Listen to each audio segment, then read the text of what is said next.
YJ팍님께서 주신 질문입니다. 지난번 영상에서 필립스 곡선과 인플레이션에 대해서 말씀을 해주셨는데요. 2018년 미국의 역대급 고용에도 물가가 오르지 않았는데 금융위기 이후 필립스 곡선이 미국 경제에 그대로 적용이 될 수 있을지 질문을 주셨습니다. 자, 어떻게 보시나요? 그러니까 필립스 곡선에 대해서 제가 지난번에 말씀을 드렸는데 이게 우리가 지금 받아들이는 굉장히 일반적인 방식은 뭐 YJ 박님께서 말씀하신 것처럼 고용하고 물가 사이에는 서로 간에 반대되는 작용이 있다. 그러니까 이게 고용이 그걸 어떻게 해석해 보면 그렇죠. 고용이 증가하려고 그러면 물가가 실업률이 떨어지려고 그러면 물가가 올라가야 된다.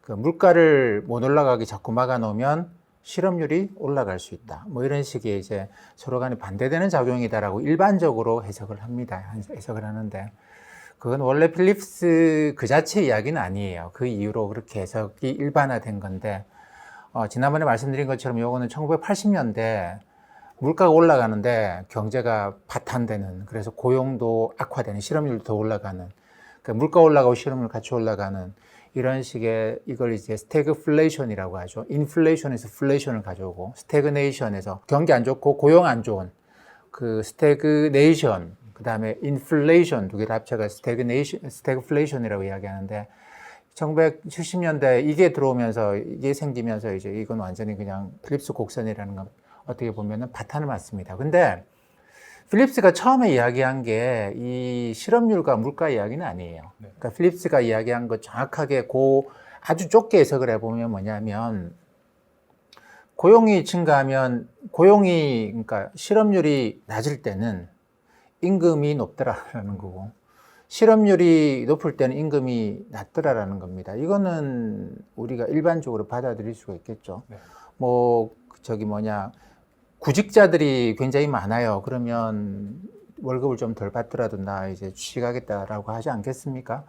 근데 이제 실업률이 굉장히 낮아요. 사람 구하기 어렵습니다. 그러면 기업들로서는 어쩔 수 없이 임금을 더 주겠다고 하면서도 뽑아야 되잖아요. 그러니까 이거는 뭐 너무나 어떻게 보면 당연한 이야기일 수도 있는데, 당시에 필립스가 컴퓨터도 없고 경제 데이터 보기도 굉장히 어려운 그런 시기 1950년대 이걸 이제 과거 영국의 데이터를 갖고 증명을 했다라는 것이죠. 그렇기 때문에 이 필립스 원래 의도에서는 벗어난 건 아닙니다. 다만 우리가 경제학에서 필립스 곡선이라고 이야기하는 거는 의미가 이제 많이 쇠퇴해 있는 상황이죠. 근데 그렇다고 하더라도 이 필립스 곡선이나 또는 필립스의 처음 생각을 갖고 이제 우리가 생각을 해보면 뭐 2018년에 미국이 실업률이 3.8까지 떨어졌고, 그러면 이거는 진짜 완전 고용이라 봐야 되는데 그때도 물가가 별로 오르지 않았단 말이죠. 그러면 이거는 뭐 필립스 곡선의 모든 것들, 그러니까 필립스가 이야기한 거 진짜 요 코어는 인정해 주겠는데 그 나머지 해석할 수 있는 여지는 다 사라진 거 아니냐. 그렇다고 한다면 필립스에 대해서 이야기할 필요도 없지 않겠는가라고 말씀하실 수도 있는데, 그때도 그러니까 세상이 이제 계속 바뀌어옴에 따라서 어떤 현상이 생겼느냐면 고용이 증가하는데 전부 다 최저시급 받는 고용만 증가하는 거죠. 네네. 그러니까 이거는 최저시급이라고 어느 정도 정해진 상황이고, 이쪽에서는 가령 이제 미국에 계속 이민 정책을 쓰면서 미국이 값싼 노동력이 계속 미국 내로 유입이 되는 거죠. 그러다 보니까 그냥 그 이민이 없이, 그 다음에 값싼 노동력의 계속적인 공급이 없었다고 한다면 뭐 최저시급만 받는, 그러니까 월마트, 물론 월마트는 최저시급에다가 좀 더 많이 준다고 합니다. 그러니까 이런 식으로, 또는 카페, 알바 이런 식의 일자리가 만 늘어난다고 하더라도 이 인구가 고정적이면 당연히 그 임금이 올라갔겠죠. 근데 이제 계속 새로운 저임금 노동력이 계속 공급이 되다 보면 이쪽에서는 계속 이제 고용이 증가하고, 그러다 보면 고용은 증가하는데 임금은 올라가지 못하는 그런 상황이었죠. 그래서 당시에 2018년에도 그렇게 실업률이 내려가면서 우리가 주목해서 본 게 뭐냐면 임금 상승률입니다. 그러니까 평균 주당 임금을 얼마나 받느냐. 그러니까 이게 전체 노동자들의 임금이 얼마나 올라가느냐, 이걸 유심받는데 이게 이제 올라가다가 결국 못 올라가고 멈췄던 것이죠. 그래서 고용이 물가를 올리지 못했다고 생각을 합니다. 그러니까 최저시급을 받는 고용만 늘어나 버리면 이게 물가를 올리지 못하는 그런 문제가 발생했던 것이죠. 지금도 어떻게 보면은 그래서 우리가 고용 증가하고 그 다음에 또 하나 보는 게 명목 임금 상승률이에요. 그것도 전체 고용의 평균적인 주당 임금 상승률이 얼마가 주당 임금이 작년에 비해서 얼마나 올랐느냐 이런 걸 따지는데 최근에는 그렇습니다. 작년에 고용이 굉장히 악화가 됐죠. 미국의 고용이 악화되면서 실업률이 굉장히 올라갔습니다. 근데 최저시급을 받는 사람들이 많이 직장을 잃었어요. 네. 그러다 보니까 작년에 팬데믹 때 어떤 현상이 생기냐면 미국의 평균적인 노동자의 근로자의 임금이 대폭 상승했습니다. 그러니까 그 전에 비해서 근로자들 구성이 바뀐 거죠. 급여를 많이 받는 사람들은 계속 자리를 유지했는데 카페 알바나 이런 이제 최저시급을 받는 사람들이 확 줄어들어 버린 거죠. 그러다 보니까 전체 평균적인 임금은 확 올라갔습니다. 그러다가 다시 이제 최저시급을 받는 사람들이 고용이 증가하면서 이게 평균 임금이 확 떨어지는 현상이 생기겠죠. 당연히 구성이 바뀌면서 그런 일이 생깁니다. 그래서 작년에는 이게 7% 올랐다가 작년 팬데믹이 한창일 때 7% 올랐다가 그 다음에 올해 이게 3월에는 0%까지 떨어져요. 그러니까 그동안에 최저임금 받는 사람들이 쭉 늘어나거든요. 그럼 최근에 이게 이제 한 2% 정도까지는 올라와 있는 상황인데 이게 어떻게 얼마나 올라갈 것인가가 우리가 지금 보는 것의 핵심입니다. 네네. 고용이 예전처럼 3.8%까지 안 내려가도 이 최저임금을 받는 사람들이 올라오면서 여기서 이제 임금 상승률이 확 올라가 버리게 되면 그러면 그거는 물가의 상승으로 이어진다라는 것이죠. 고용이 2018년처럼 증가를 안 해도. 그래서 우리가 이제 고용하고 물가 이렇게 막 보는데 이거는 필립스의 처음 생각은 아닙니다. 필립스의 처음 생각은 고용, 임금이었고 요거를 갖고 물가까지 해석하는 거거든요. 그러니까 한 단계, 중간 단계가 비어 있었던 것이고 우리가 중간 단계를 생각해서 보면 지금 주목해서 봐야 되는 거는 고용이 늘어나도 물가가 안 늘어나더라라는 게 아니고 고용이 늘어나도 임금이 안 올라가면 물가가 안 올라간다고 봐야 됩니다. 근데 고용이 늘어나는데 임금이 올라간다. 또는 고용은 안 늘어나는데 임금이 올라가 버린다. 이러면 당연히 물가 올라간다고 봐야 되기 때문에 이 중간에 YJ 팡님께서 말씀 안 하신 건데 고용, 물가 중간에 임금을 놓고 보시고 특히 이제 미국의 주당 평균 임금 상승률 요걸 좀 주목해서 보시면 될 것 같습니다. 네, 그렇군요. 말씀 잘 들었고요. 토마스님께서 주신 질문입니다. 미국 장기 국채 금리가 계속 하락하고 단기 국채 금리는 상승하여 장단기 스프레드가 좁혀지는데 연준의 의도가 무엇인지 궁금합니다라고 질문을 주셨는데요. 관련해서 설명을 좀 부탁드리겠습니다. 네, 이게 뭐 모든 게 연준의 의도대로 연준이 의도해서 그러는 건 아니겠습니다만 제가 이제 금리를 두 가지로 놓고 보자고 했죠. 단기 금리랑 장기 금리는 다른 것이다. 그리고 단기 금리는 이거는 미국에서는 가령 이제 연방기금리 같으면 한국은행의 기준금리보다도 훨씬 더 많은 영향력을 미치고 있죠. 미국 경제에. 그렇기 때문에 이 단기 금리가 올라간다는, 왜냐하면 대부분의 기업들이 투자를 할 때 10년, 30년짜리 채권 발행해서 투자를 하지 않거든요. 왜냐하면 투자의 회임 기간, 한번 돈을 빌려서 설비를 만들고 그 다음에 이게 이제 결과물로 돌아오는 데까지는 보통 2년에서 5년, 길어봤자 5년 정도로 봅니다. 보통 우리도 그렇게 하잖아요.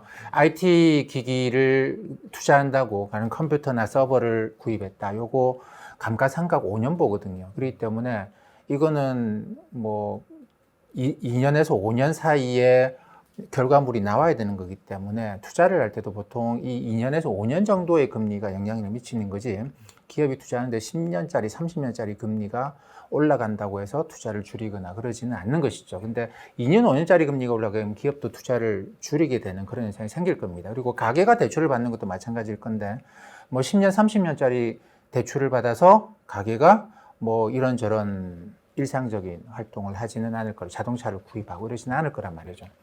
이 때문에 이 단기금리라고 하는 거는 실물 경제에 굉장히 큰, 미국의 소비와 투자에 큰 영향을 미친다고 봐야 됩니다. 그리고 또 마찬가지로 인플레이션에 굉장히 큰 영향을 미친다고 봐야 되겠죠. 근데 장기금리는 10년, 30년은 이거는 미국의 소비나 투자 이런 실물 경제보다는 자산 가격에 영향을 미친다고 봐야 됩니다. 네. 이 장기금리가 이제 너무 낮으면 자산 가격이 버블이 갈 수 있는 것이죠. 그리고 가계가 모기지 대출을 받을 때 10년, 30년 금리로 대출을 받습니다. 그렇기 때문에 이 장기 금리가 낮으면 소비가 늘어나는 게 아니고 이제 부동산 가격이 올라가고 주가가 올라가는 이런 일이 생기겠죠. 그래서 요것과 요걸 두 개를 봐야 되는데 단기 금리는 인플레이션과 관련된 아주 간단하게 말씀드리면 단기 금리는 인플레이션하고 관계되어 있다 이렇게 일단 생각을 하시죠. 물론 뭐 이게 다 맞는 건 아닙니다만 큰 틀에서 거기서부터 출발을 해서 흘러가는 게 좋습니다. 단기 금리는 인플레이션과 관련되어 있다. 장기 금리는 자산 가격과 관련되어 있다. 이렇게 볼 수 있는데 최근에 미국에서 나타나는 현상이 올해 나타나는 현상이 이게 인플레이션도 걱정돼요. 자산 가격의 버블도 걱정됩니다. 네. 근데 그동안 연준은 인플레이션 걱정 없다고 이건 별로 일시적이다라고 맨날 그래왔죠. 그래서 사람들이 다 이제 이 자산 가격의 버블 움직임에 대해서 이제 연준은 생각했구나. 요것만 집중을 해왔는데 이번에 연준이 FOMC에서 인플레이션 기대치를 확 올렸어요. 그러니까 일시적이다 했지만 사실 좀 걱정된다는 것이죠. 그러면서 시중의 유동성을 조절하기 시작하고 이 아주 단기 금리를 좀 올렸습니다. 오버나잇 금리를 하루짜리 금리를 올렸는데 뭐 이거는 리버스 RP, 역 RP, 리버스 레포, 뭐 레포 RP 똑같은 건데 뭐 역 환매 조건부 채권 뭐 이렇게 이야기를 하는데 그냥 간단하게 연준이 시중의 유동성을 현금 갖고 와라 그러면 현금에 대해서 이자를 줘야 되잖아요. 이거를 역 환매 조건부 채권 또는 리버스 RP, 뭐 리버스 레포 이렇게 이야기를 하는데 그러니까 시중에 있는 유동성을 빨아당기는 거죠. 유동성 너무 많네. 이걸 당길 때 쓰는 건데 요 금리를 하루씩 하는 요 금리를 살짝 올렸습니다. 0.05%포인트. 뭐 어쨌든 단기 금리를 올린 것이죠. 그러면서 단기 금리가 쭉쭉 올라갔는데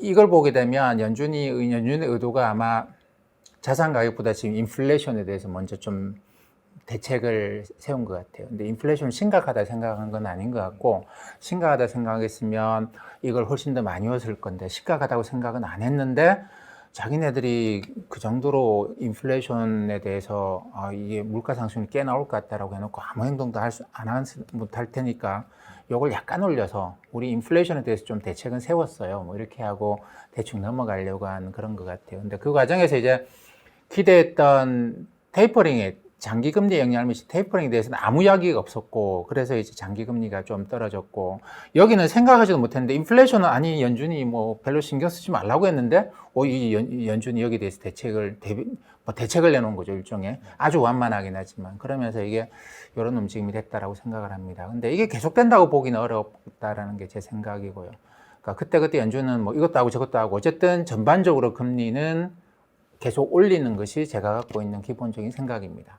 어떨 때는 이쪽에 처방을 내놓을 거고 어떨 때는 이쪽에 처방을 내놓을 것인데 제 생각과 좀 달랐던 거는 이 처방은 좀 시간이 많이 나중에 할 거고 장기 쪽부터 처방을 내지 않겠는가 했는데 요거 처방을 뭐 안 한 거는 뭐 6월 달에 안 할 수 있다고 봤어요. 그러니까 이거는 좀 시간이 걸리고 9월쯤에 하지 않겠는가라는 게 대체적인 시각이고 뭐 저도 거기서 크게 벗어나지는 않습니다. 근데 요거를 안 움직이려 봤는데 이번에 아주 약간 올린 거죠. 그것 때문에 단기 금리가 좀 올라갔는데 뭐 좀 시간이 지나면서 뭐 이거는 진정되지 않겠는가 생각을 합니다. 네, 그렇군요. 말씀 잘 들었고요. 오늘도 좋은 말씀 너무 감사드립니다. 감사합니다.